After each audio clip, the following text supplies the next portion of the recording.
JSW infrastructure limited के साथ। आज के दिन तो 8.8% की अच्छी तेजी देखने को आप मिल चुकी है। आज की तेजी मतलब अगर देखा गया तो वापस उनका जो पुराना हाई था 360.95 उसके करीब हम लोग को जाते हुए देखने को आप मिल रहा है। जब से लिस्ट हुआ है तब से लेके अभी तक काफी अच्छे रिटर्न से ऑलमोस्ट नियर बाय डबल का परफॉर्मेंस यहाँ पे चल रहा है। तेजी के पीछे दो इंपॉर्टेंट इन्फॉर्मेशन देखने को मिले। सबसे पहले फिच ने इनके जो रेटिंग है वो यहाँ पे रिवाइज कर दिया, आउटलुक भी पॉजिटिव यहाँ पे कर दिया है और रिवाइज करके रेटिंग क्या किया है BB+। डेफिनेटली जब भी इस प्रकार के पॉजिटिव रेटिंग्स किए जाते हैं तो कंपनी के लिए यहाँ पे हम लोग को डायरेक्टली और इनडायरेक्टली काफी अच्छा बेनिफिट मिलते हुए देखने को मिल जाता है। कहानी यही तक नहीं रुकी, फिच के साथ साथ जेफरीज की भी बात करें तो उन्होंने भी इनका जो टारगेट है वो 375 तक यहाँ पे बढ़ा दिया है। इसी चीज के चलते इस स्टॉक में अच्छा परफॉर्मेंस देखने को मिल चुका है। जेएसडब्ल्यू इंफ्रा की अगर हम लोग बात करें, इंफ्रा सेगमेंट में ये कंपनी काम करती है, खास करके पोर्ट सेगमेंट में इनका अच्छा खासा योगदान देखने को यहाँ पे मिल जाता है। जैसे कि कार्गो हैंडलिंग है, स्टोरेज सॉल्यूशंस की बात करें, लॉजिस्टिक सर्विसेज की बात करें, 70,000 करोड़ का मार्केट कैप फिलहाल तो देखने को यहाँ पे मिल रहा है। एंड पोर्ट सेगमेंट में तो ऑब्वियसली नंबर 1 पे तो भाई बहुत बड़ा प्लेयर देखने को मिलेगा, अदानी पोर्ट, बट उसके नीचे जेएसडब्ल्यू इंफ्रा हम लोग को फिलहाल तो वर्क करते हुए देखने को यहाँ पे मिल रहा है। शेयर होल्डिंग पैटर्न की भी अगर हम लोग बात करें, अभी लिस्ट हुआ है तो इसीलिए आप देख सकते हो 85% प्रमोटर के पास है। मतलब आज नहीं तो कल तो ओएफएस को कभी तो लेके आएंगे, बट बचा कितना है 15%। वहां पे भी हम कह सकते हैं 6% के आसपास, रफली 5.5% पब्लिक है। बाकी यहाँ पे 4 और 2 6 6.5% के आसपास इंस्टीट्यूशन हम लोग को देखने को मिल रहे हैं। अदर सेगमेंट में भी 1.5% के आसपास की होल्डिंग नजर आ रही है। नो डाउट तो यहाँ पे आज नहीं तो कल प्रमोटर को क्या करना पड़ेगा, 10% अपना हिस्सा 3 साल के भीतर भीतर तो बेचना पड़ेगा, तो वहां पे हम लोग को बाकी डिस्ट्रीब्यूशन होते हुए देखने को मिल जाएगा। आगे बढ़ेंगे दोस्तों केपीआईटी टेक्नोलॉजी के बारे में। केपीआईटी टेक एकदम धुआंधार परफॉर्मेंस इन्होंने यहाँ पे दिया है, मल्टीपल गिरावट के साथ परफॉर्मेंस दिखाया। मतलब रिटर्न तो सबको नजर आ जाते हैं भाई, चमचमाते रिटर्न 1600%, बट ये ऐसे मक्खन की तरह नहीं मिलेंगे। ठीक है, इसके लिए काफी आपको रगड़ा जाएगा। ठीक है, जैसे कि आप देख सकते हो इसके पहले भी स्टॉक यहाँ पे जब स्टार्ट हुआ था लगभग 65% के आसपास क्रैश होते हुए देखने को मिला था। ठीक है, देन उसी के साथ मतलब कोविड में तो 40 रुपए तक आया था। देन उसके बाद जबरदस्त तेजी दिखा दी। तेजी के बाद आपको पता है फोमो वाले तो आ ही जाते हैं। ठीक है, उसके बाद उन्होंने खरीदा, खरीदने के बाद वापस स्टॉक में लगभग 40% के आसपास का हम लोग को डाउनफॉल देखने को मिला था। ये रफली अगर आपके सामने अगर रख दूं तो 34% तो आपको ऐसे नजर आ रहे, प्रॉपरली कैलकुलेट करना 40% भी आपको डाउनफॉल देखने को मिल जाएगा। अगेन फोमो वाले ऑब्वियसली ऐसे माहौल में स्टॉक को होल्ड नहीं कर पाते क्योंकि उनको बिजनेस से कोई लेना देना होता नहीं है। इसी मकसद के हिसाब से वो खरीदते हैं कि अभी यहाँ पे इतना भागा है ना तो और भागेगा करके। तो मार्केट बहुत स्मार्ट है भाई, वो इतना इजीली इस प्रकार के लॉजिक लगाने वालों को पैसा बना के नहीं देता है, वो बिजनेस देखने वालों को ही पैसा बना कर देता है। फिर अच्छा खासा यहाँ पे गिरावट आया, 30-40% स्टॉक यहाँ पे गिर गया। फिर उसके बाद आपको पता है लोग निकल जाते हैं, उसके बाद वापस अच्छी तेजी देखने को मिल गई। नो डाउट इसके पीछे काफी सारे बिजनेस रीजन थे, अच्छे रिजल्ट हम लोग को देखने को मिल रहे थे। बीच बीच में रिपोर्टिंग भी आई थी कि कंपनी का स्टॉक गिरेगा गिरेगा करके। ठीक है, बट अभी तक ऐसा कुछ होते हुए देखने को यहाँ पे नहीं मिला है। हालांकि अगर देखा कि केपीआईटी टेक से रिलेटेड एक और रिपोर्ट आते हुए देखने को मिल चुकी है एचएसबीसी की ओर से। इस ब्रोकर ने इनको यहाँ पे क्या कर दिया है, हम कह सकते हैं दोस्तों कि रिस्क टू ग्रोथ के हिसाब से इसको डाउनग्रेड यहाँ पे कर दिया। अभी डाउनग्रेड कर दिया मतलब अगर हम लोग बात करें तो टारगेट कितना दिया है, तो टारगेट तो उन्होंने 2000 का दिया। अभी काफी लोग शॉक हो सकते हैं भाई, स्टॉक का प्राइस तो अभी तक अगर देखा गया 2000 को कभी टच नहीं किया, 1928 इसका टॉप लेवल है। डाउनग्रेड कैसे किया, तो डाउनग्रेड का अगर पीछे का रीजन की अगर बात करें तो पहले उन्होंने यहाँ पे मतलब हम कह सकते हैं कि जो टारगेट यहाँ पे दिया था, ठीक है, वो आप यहाँ पे देख सकते हैं कितना दिया था, 2160 दिया था, वो उन्होंने कम करके बोल दिया कि ये 2000 तक का टारगेट ठीक रहेगा करके। तो इस हिसाब से उन्होंने यहाँ पे क्या कर दिया, डाउनग्रेड यहाँ पे कर दिया। एंड उसी के साथ साथ जो पहले उन्होंने रेटिंग दी थी कि बाय करके चलो, अब उन्होंने कहा कि और बाय मत करो, जितना है होल्ड करके ही चलो। 2160 नहीं 2000 तक का परफॉर्मेंस यहाँ पे ठीक रहेगा करके। तो मतलब पोटेंशियल अपसाइड की बात करें 8.5% का अपसाइड उन्होंने एक्सपेक्ट किया है, बट अर्लियर वे से थोड़ा कम नजर यहाँ पे आ रहा है, उस हिसाब से डाउनग्रेड उन्होंने करके रखा हुआ है। बाकी की रिपोर्ट तो अलग ही लेवल की बता रही है, कोई कह रहा है 40% गिरेगा, कोई कह रहा है 60% गिरेगा, बट अभी तक ऐसा कुछ होते हुए देखने को नहीं मिला है। देन प्रमोटर की होल्डिंग की बात करें, ऑलमोस्ट 40% प्रमोटर के पास है। इंस्टीट्यूशंस की बात करें वो भी हेल्दी होल्डिंग है, और 20% पब्लिक के पास भी केपीआईटी टेक के साथ देखने को यहाँ पे सडनली एक खबर आ गया एंड स्टॉक रॉकेट बन गया। फिर उसके बाद वापस थोड़ा नीचे आ गया, तो खबर क्या थी, इनको ऑर्डर मिल गया भाई, 111 करोड़ का ऑर्डर मिल चुका है साउथर्न रेलवे की ओर से, तो इसलिए तेजी देखने को यहाँ पे मिल चुकी है। वो एक जमाना था जहाँ पे आरबीएनएल को 100 करोड़ का ऑर्डर मिलता था तो वो रॉकेट बनता था, अभी वो जमाना धीमे धीमे कम होते हुए देखने को मिला है, क्योंकि ऑलरेडी अगर देखा गया तो इनके पास काफी सारे ऑर्डर्स है। मतलब हम कह सकते हैं इनके पास लगातार इस प्रकार के ऑर्डर्स आने चाहिए, 500 600 करोड़ के ऑर्डर आएंगे, तब जाके हम कह सकते हैं वो बड़ी तेजी हम लोग को देखने को मिल जाएगी, वरना ऐसे ही छोटी तेजी देखने को यहाँ पे मिलती रहेगी। आ जाते हैं नेक्स्ट स्टॉक के ऊपर, टीटीएमएल। एज यूजुअल जब भी स्टॉक भागता है सवाल तो पूछे जाते ही है, तो कितना भागा है आज के दिन? 9% भागा है। ठीक है, यहाँ पे जैसे कि मैंने कहा ये ट्रेडिंग वाला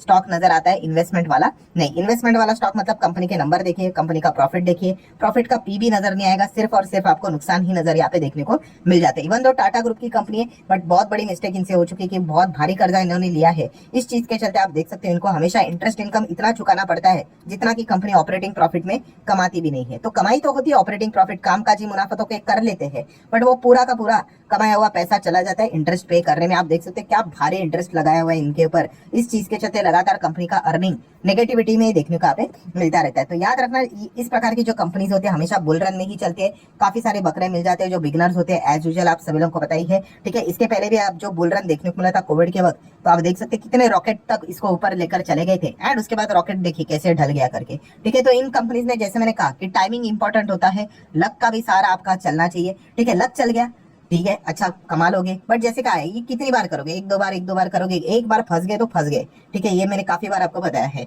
अगर आपका टाइमिंग सही गया तो कॉन्ग्रेचुलेशन भाई, ठीक है। बट जैसे मैंने कहा कि थोड़ा भी 19-20 अगर कुछ हो गया, सोच कर देखना जहाँ पे इन्होंने खरीद के रखा होगा।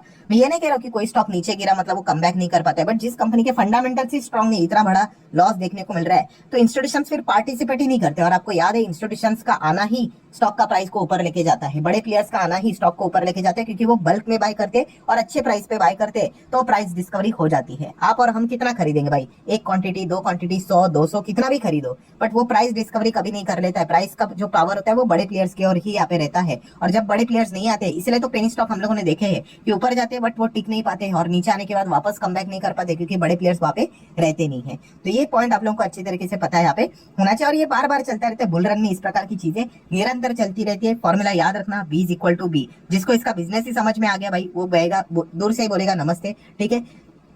अच्छे कंपनी के बिजनेस में चले जाओ, ठीक है। आराम से स्लो स्टेडी रिटर्न्स भी आ गए तो भी अच्छी बात रहती है, बट अगर ऐसे उठ पटांग वाले किसी भी कंपनी में चले जाओगे, ठीक है, एंड अगर आपका टाइमिंग अगर गलत हो गया तो बुरी तरीके से लंबी अवधि तक वहां पे फंस सकते हैं। आप देख सकते हैं शेयर होल्डिंग पैटर्न में प्रमोटर रहेंगे एंड बाकी ज्यादा पब्लिक ही आपको देखने को मिलता रहता है। आगे बढ़ेंगे दोस्तों, तो यहाँ पे जेएफएस से रिलेटेड एक अपडेट सामने यहाँ पे आ गया। ड्यूरिंग द मार्केट ही जैसी खबर आ गई, थोड़ी सी तेजी भी देखने को मिली थी। छोटे मोटे खबरें यहाँ पे चलती रहती है, बट आप देख सकते हो जियो फाइनेंशियल सर्विसेज में अपना स्टेक यहाँ पे इंक्रीज कर दिया जियो पेमेंट बैंक में, एंड इसी चीज के चलते तेजी देखने को मिली है। लगभग 68 करोड़ इन्होंने जियो पेमेंट बैंक में यहाँ पे निवेश यहाँ पे किया है, एंड स्टेक को पहुंचा दिया है 82.17% तक।